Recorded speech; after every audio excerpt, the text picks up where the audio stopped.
She married a stranger in her sister's place, but the vows awakened a billionaire's hidden heart. Hello, everyone. Before we begin today's story, I have a small favor to ask. Please hit subscribe and turn on the notification bell so you never miss our channel's new videos. It is quick, free, and the best way to support us in bringing you more dramatic stories every week. Your support truly means the world to us. Where are you watching from? Drop your city or country in the comments below. Thank you very much. Now, let us return to our main character. Rain poured down over Brooklyn that night, turning the narrow streets into silver rivers under the flickering glow of streetlights. Inside a small tailor shop tucked between two aging brick buildings, Ava Miller stood alone, the hem of a white wedding dress spilling across her work table. Her hands trembled slightly as she ran her fingers over the lace. It was beautiful, too beautiful for someone like her. She was not supposed to wear it. It belonged to her twin sister, Clara, whose life had always been built on choices Ava could never afford. Clara was engaged to Ethan Hale, the heir to Hale Corp Industries, a man whose face had appeared on every business magazine in New York. The wedding was supposed to take place in less than 12 hours. But tonight, Ava's phone buzzed with a trembling call that changed everything. "Ava, please." Clara's voice cracked through the line. "I cannot do it. I cannot marry him. If I sign that contract, I lose everything. But if I run, Dad will lose the house. He will lose the shop. You are the only one who can fix this." Ava pressed the phone to her ear, heart pounding as thunder rolled outside. "Clara, what are you saying? You want me to just stand in for me? The veil will cover your face. The ceremony is quick. The press will not know. After it is over, you can disappear. Please, Ava." The line went silent except for Clara's sobs. Ava's eyes drifted to the stack of unpaid bills pinned to the corkboard above her desk. Rent overdue. Power due in 3 days. The letter from the bank, final notice. Her throat tightened. It is only 1 day, she thought. 1 day to protect Dad. 1 day to stop everything from falling apart. At dawn, the city glittered beneath a sky washed pale by rain. A sleek black limousine waited outside the tailor shop. Ava's reflection in the window showed a stranger, a woman draped in white satin, her hair pinned up beneath Clara's veil. She barely recognized herself. Inside the limousine, she gripped her sister's engagement ring, the one thing she could not refuse to wear. Its diamond caught the faint light, scattering it like ice. When the car stopped at the cathedral steps, Ava felt the world blur around her. Cameras flashed. Guests whispered. And at the far end of the aisle stood Ethan Hale, tall, poised, and devastatingly composed in a charcoal suit. His expression was unreadable, carved from years of discipline and control. She took one hesitant step, then another. Her pulse thudded in her ears, louder than the organ music. Each stride felt like a lie stitched tighter into her soul. When she reached him, he extended his hand without emotion. His eyes flicked briefly to hers, and something shifted, confusion maybe, or suspicion, but he said nothing. The priest's voice echoed through the grand hall. "Do you, Ethan Hale, take this woman to be your lawfully wedded wife?" "I do," Ethan answered, his tone steady, almost mechanical. "And do you, Clara Miller?" Ava swallowed hard, her lips dry. "I do." The words left her mouth before she could stop them. They rang too softly for the crowd, but loud enough to bind her to the lie. Applause filled the cathedral. Cameras flashed brighter. The billionaire had just married a stranger, and only she knew it. When they stepped outside, a gust of cold air swept through the marble steps. Ethan leaned slightly toward her, his voice low and measured. "You are shaking," he said. "I am fine," she whispered. His gaze lingered a second too long. "You do not seem like the kind of woman who is fine with anything." Her breath caught, but before she could answer, the driver opened the door, and Ethan gestured her inside. As the limousine pulled away, the city lights blurred into streaks of gold and silver against the rain. Ava looked out the window, her reflection framed beside Ethan's. Two strangers, bound by a contract neither of them fully understood. And somewhere behind that calm exterior, the man beside her, New York's most untouchable billionaire, felt the faintest flicker of curiosity. He did not know her name, but something in her quiet fear felt different. Something about this marriage, this lie, would not stay hidden for long. The limousine glided through Manhattan traffic, silent except for the hum of the tires against wet pavement. Ava sat with her hands clasped tightly in her lap, the diamond ring catching faint light with every tremor of her fingers. She could feel Ethan Hale's gaze on her, sharp but unreadable. He looked like a man carved from stone, the kind who measured his breaths, his words, and the people around him. At last he broke the silence. "We will arrive at the Hale Tower in 15 minutes, he said, his tone clipped. "You will need to sign several documents when we get there. My legal team is waiting." Ava nodded once, afraid her voice would betray her. Every turn of the city blurred past her window billboards, glass towers, the endless pulse of New York. She had lived here her whole life, yet tonight it felt foreign, as if the streets belonged to a world that would never make space for her. When the car stopped, she stepped out into a lobby of white marble and chrome. The air smelled of polished stone and wealth. A woman in a gray suit greeted them immediately. "Mr. Hale, Mrs. Hale," she said with a practiced smile. The words hit Ava like a splash of cold water. "Mrs. Hale." Ethan led her into a private conference room where two lawyers waited beside a stack of papers. "This is the marriage contract," Ethan said evenly. "It outlines expectations and limitations. You will read it carefully before signing." Ava sat at the long table, the leather chair swallowing her small frame. The contract was thick, the language cold. No emotional involvement, no public disputes. Appear at 5 events together as a couple. Maintain confidentiality. At the end of 90 days, both parties may terminate the arrangement. Her pulse quickened. 90 days. Just 3 months, she reminded herself. 3 months and the debt would be gone. Her father's house safe. She looked up at Ethan. "And after that?" He met her eyes without hesitation. "After that, we go our separate ways." For a moment she wondered if he truly believed it could be that simple. He placed a pen before her, the gesture calm, controlled. She hesitated, then signed. When the last page was complete, Ethan extended his hand. "Welcome to the arrangement, Mrs. Hale." His touch was brief, his palm warm but impersonal.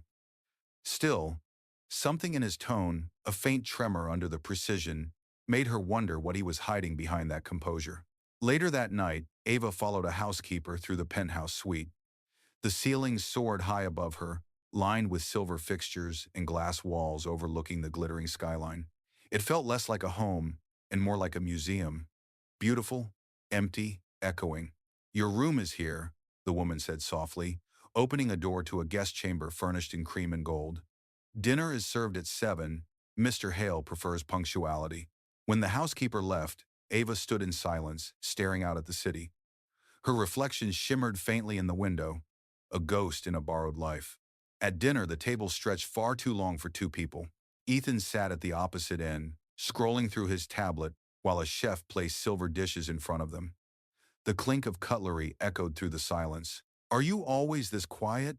Ava asked, trying to break the tension. He looked up, faint surprise flickering in his eyes. "Usually quieter." She managed a nervous smile. "That must make board meetings fun." Something like amusement touched his mouth but vanished almost instantly. "Silence keeps people guessing," he said. "And do you like people guessing about you?" His gaze darkened, steady, and she immediately regretted asking. "It keeps them at a distance," he replied. "That is safer for everyone." And some difficult. The rest of the meal passed in a heavy quiet. When Ava returned to her room, she leaned against the door, her heart racing.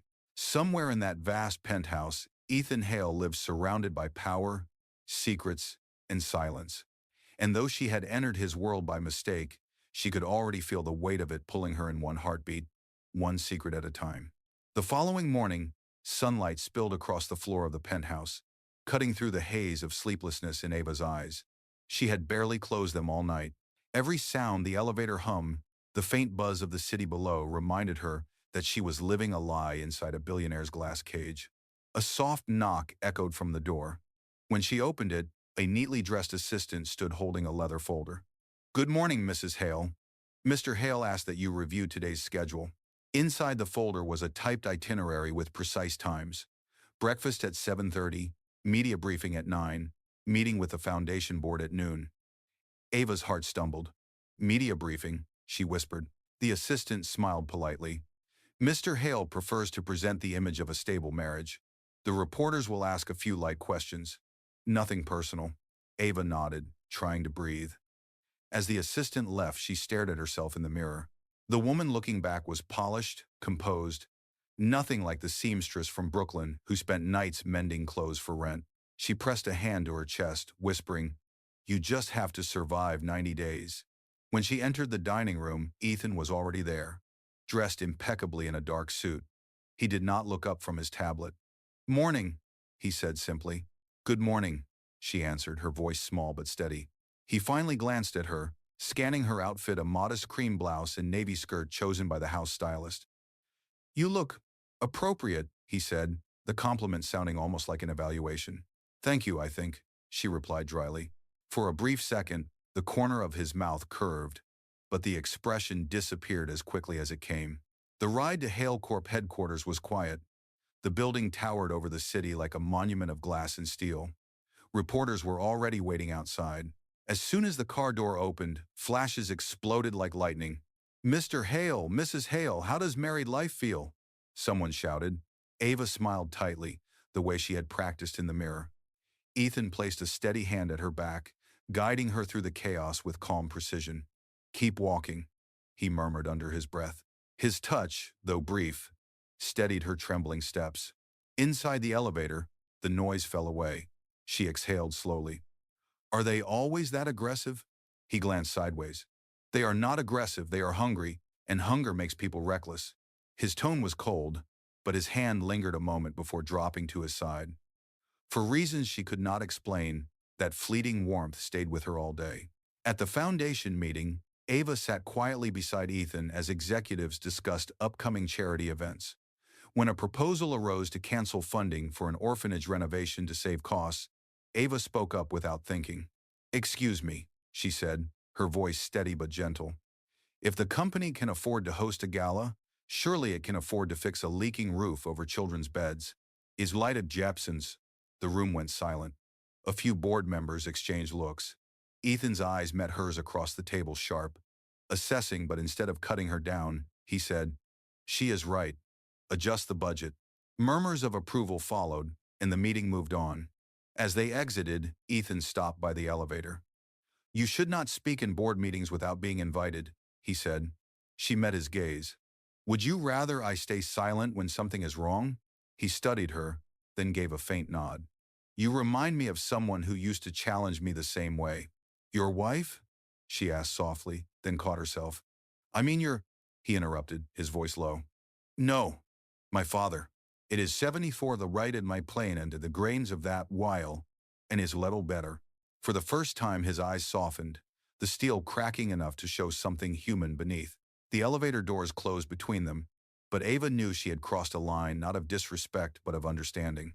That night, as the city glowed beneath the penthouse windows, Ava stood alone, thinking about the man she had married by mistake. Behind his controlled silence, there was something fragile, almost wounded, and though she promised herself not to care, her heart whispered a truth she could not ignore. She was beginning to see the real Ethan Hale. That evening, the city glimmered beneath the penthouse windows, a restless ocean of light stretching across Manhattan.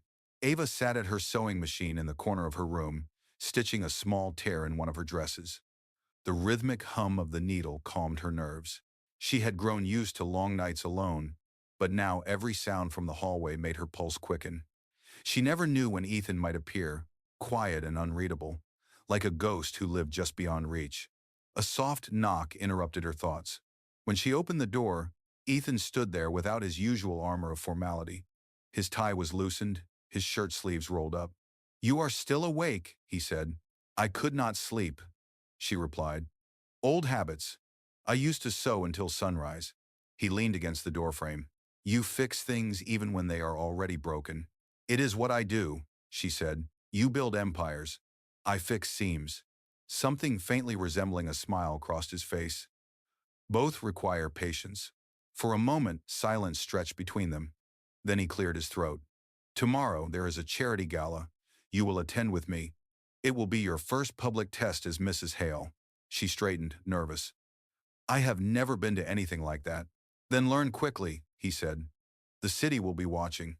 The next evening, the gala was held in the grand ballroom of the Hale Foundation. Crystal chandeliers glowed overhead, and a string quartet played softly in the corner. Ava's gown shimmered like liquid gold under the lights. but she felt the weight of 1,000 eyes following her every move. Ethan guided her through the crowd, nodding to partners and investors. "Smile, but never too much," he whispered. "They can smell fear or flattery. Balance is everything." At the refreshment table, a woman approached, elegant in a red gown. Her smile was sharp. "So this is the new Mrs. Hale," she said, her voice sweet but edged with curiosity. "Tell me, dear, which designer made your dress?" "I do not recognize it." Ava hesitated. "I made it myself." The woman blinked. "You sew your own gowns? How charming." The nearby guest chuckled softly. Ethan's jaw tightened, but before he could speak, Ava lifted her chin. "Yes," she said calmly, "because when you create something with your hands, you remember its worth. Some people prefer things money cannot buy." The laughter died. For a moment, even the quartet seemed to pause. Then someone nearby clapped, and the applause spread. Ethan turned to her, eyes glinting with surprise and pride. "Well done," he murmured under his breath. Later, as the crowd thinned, Ethan led her onto the balcony overlooking the city. The night air was cool, the noise below softened by distance. "You handled yourself well," he said. "Was that another test?" she asked. "Every public moment is a test," he replied. "But you passed." She smiled faintly. "Maybe I am learning from the best." He looked away toward the skyline, his expression unreadable. "My father used to say the same thing, before everything fell apart." Her curiosity stirred. "What happened?" He hesitated, then answered quietly. "He built this empire for the family, but it cost him his peace. I promised myself I would never repeat his mistakes." Ava studied him, seeing not the billionaire but the son still haunted by what success had taken from him. "Sometimes peace is not lost," she said softly. "It is just waiting for someone brave enough to find it again." "The leave founds well here." He turned toward her, and for a brief, unguarded moment, the walls between them thinned. The air felt fragile, charged. When he finally spoke, his voice was lower. "You make it sound easy." "It is not," she replied, "but neither is pretending not to care." Their eyes met beneath the city lights, the distance between them shrinking by inches. But before anything could be said, his phone vibrated, breaking the spell. He glanced at the screen, his expression hardening again. "Duty calls," he said quietly, turning away. As he disappeared inside, Ava stayed on the balcony, her heart unsteady. She had entered this marriage as a stranger, but now, piece by piece, she was beginning to understand the man behind the mask, and it terrified her how much she wanted to. The next morning, the penthouse was unusually quiet. Sunlight poured through the tall windows, but the warmth did not reach Ethan's face as he stood at the dining table, scrolling through his phone. The news was already out. Photos from last night's gala flooded the internet. Ava's calm grace, her quick wit, her golden gown. Headlines called her the seamstress who stole New York's spotlight. Ava stepped into the room, her hair still damp from the shower, unaware of the chaos online. Ethan looked up, his expression unreadable. "You are trending," he said simply. "Trending?" she asked, startled. "For what?" "For speaking your mind," he replied. "Apparently people admire honesty. They are calling you the woman who humbled the elite." She blinked in disbelief. "That was not my intention." "Intentions rarely matter," Ethan said. "Perception does." But then his tone softened slightly. "Still, you did well. You made me look human." She smiled faintly. "That must be exhausting for you." He almost smiled back but stopped himself. "Do not get used to it." That afternoon, Ethan invited her to join him at a charity board meeting. The press was waiting again, but this time the questions were kinder. As they stepped out of the elevator, one reporter called out, "Mr. Hale, is it true your wife plans to relaunch the company's women's initiative?" Ava froze. "What are they talking about?" she whispered. Ethan turned to her. "Apparently they think you have ideas. You might as well make them count." Her heart pounded. The meeting room was filled with executives, each one older, richer, and more skeptical than the next. Ethan introduced her briefly, then gave her the floor. Ava took a deep breath. "I may not understand corporate strategy," she began, "but I do understand people. If the foundation helps women start small businesses, even one sewing machine or one workshop can change a family's future. You do not need another headline. You need real stories." For a long moment, the room stayed silent. Then an older woman at the table nodded slowly. She has a point, she said. Authenticity sells better than advertising. Ethan's gaze lingered on Ava, quiet pride flickering behind his usual calm. We will proceed with Mrs. Hale's proposal, he said. When the meeting ended, he walked beside her through the marble corridor. You spoke well, he said. You could have been terrified, but you were not. I was, she admitted. But fear does not mean silence. The second day time, he looked at her for a long moment. That line should be engraved on this building. Their laughter echoed softly as they stepped into the elevator. For the first time, Ava felt the air between them. Ease, less contract, more connection. That evening, the two of them dined together in the penthouse kitchen rather than the formal dining room. Ethan had dismissed the staff, insisting on simplicity. He reheated pasta awkwardly but earnestly. You are cooking, she said, surprised. I am reheating, he corrected, but it counts as effort. They sat across from each other at the counter. The conversation drifted easily from their favorite books to their least favorite meals. For the first time since the wedding, Ethan's laughter sounded real. Do you ever miss your old life? He asked suddenly. Every day, she said. But maybe it is not gone. Maybe it is waiting for me to be brave enough to return to it. He grew quiet, studying her face. You remind me that there are things I have not been brave enough to face. Ava met his eyes. Then maybe we can both start trying. The silence that followed was warm, steady, and filled with something unspoken. Outside, the city lights shimmered across the glass like stars scattered at their feet. Neither of them said it aloud. But in that fragile stillness, both knew the same truth somewhere between duty and deception. The lines between contract and connection had begun to blur, and neither wanted to stop it. Days turned into weeks, and the line between pretense and reality grew thinner with every shared moment. The contract had rules: 5 events together. No real feelings, but Ethan and Ava had already broken the first and were dangerously close to the second.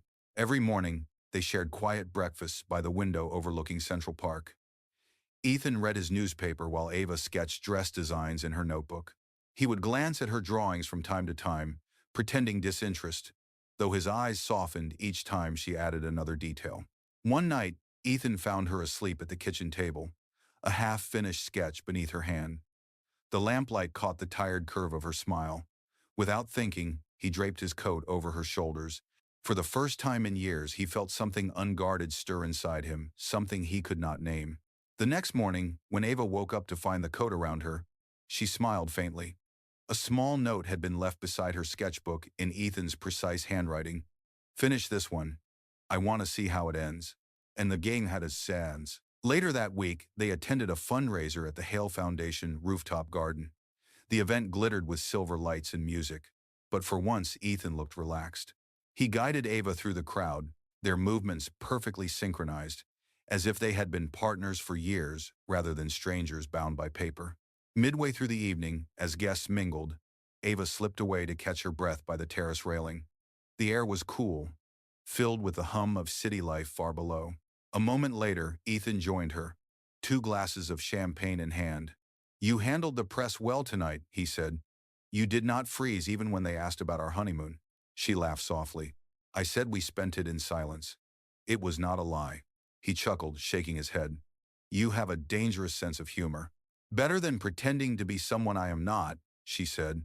Ethan turned serious. Pretending is what keeps this arrangement intact, but it is also what keeps us from living, she replied quietly. The words hung between them, heavier than the skyline stretching beneath their feet. He leaned on the railing beside her, eyes on the city lights. Do you ever wonder what would have happened if we had met differently? All the time, she whispered. But we did not, and we cannot rewrite it. For a long moment, they said nothing. Then Ethan reached into his pocket and took out a small silver key. This was my father's, he said. It opens the rooftop greenhouse. It was his favorite place. He said plants grow better when people are honest around them. Ava looked at him, puzzled. Why are you telling me this? Because I want you to see it, he said. No reporters, no pretense. Just you and me. That night, under the soft glow of glass and ivy, Ava followed him into the greenhouse. The air was thick with the scent of roses and damp earth. Ethan moved between the rows of plants, his usually controlled voice gentler now. My father used to sit here for hours, he said. He said it reminded him that even after storms, things still grow. Ava's voice was barely a whisper. Maybe he was right. He turned toward her then, the faint light reflecting in his eyes. I have not let anyone in here since he died. Ava felt her heartbeat stumble. Then why me? Because you make the silence bearable, he said softly. For the first time, Ethan reached for her hand, his touch hesitant but real. She did not pull away.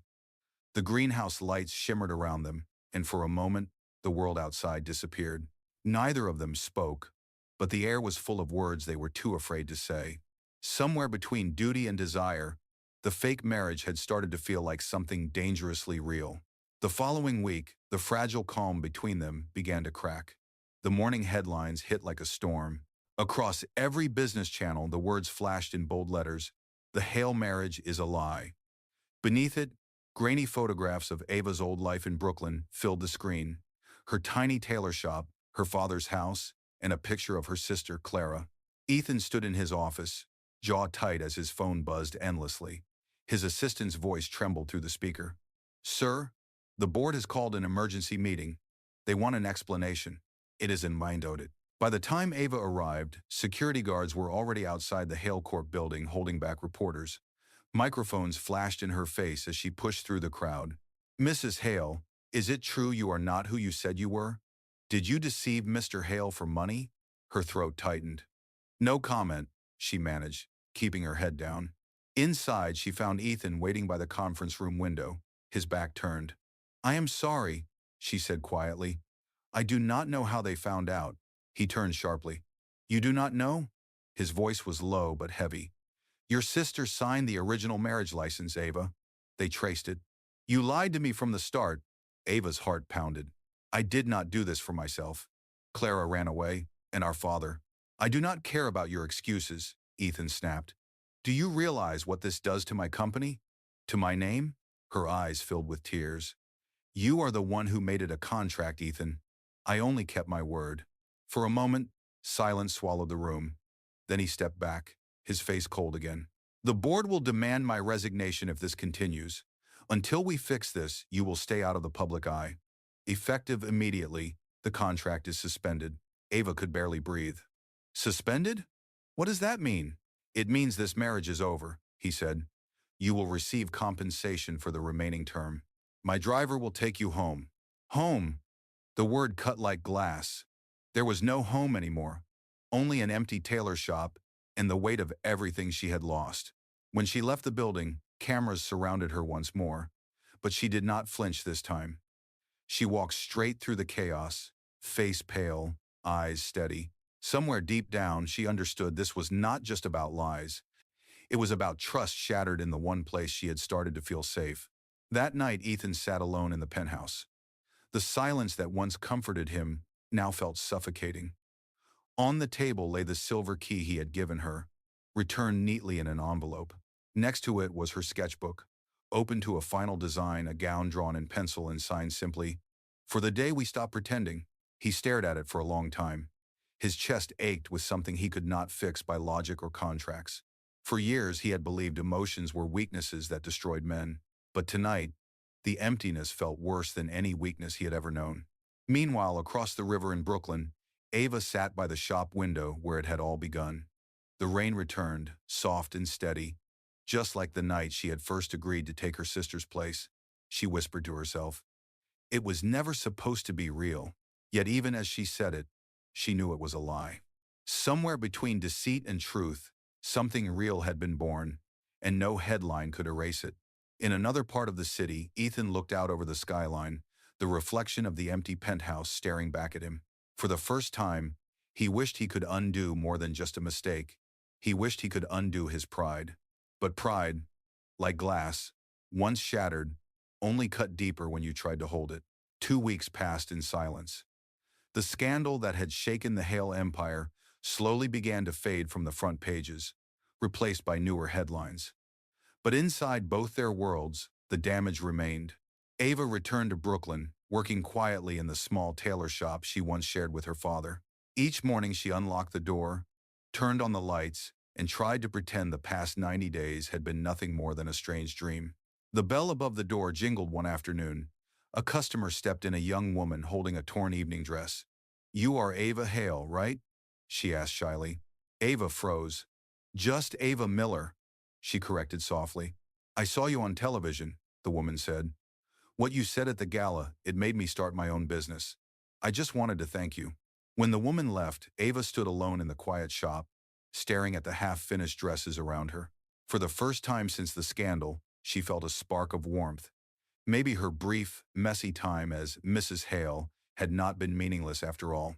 Across town, Ethan Hale sat in his office, staring at the company's quarterly report. The board had offered him a way out: distance himself from Ava publicly, issue an official statement denying any emotional involvement, and the company would recover its reputation. He had drafted the statement 10 times, but each version felt hollow.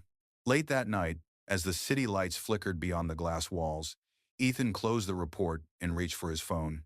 His reflection in the dark window looked tired, older somehow. "Enough," he murmured to himself. He stood, grabbed his coat, and walked out. The next morning, Hale Foundation hosted its annual charity gala, rescheduled after the scandal.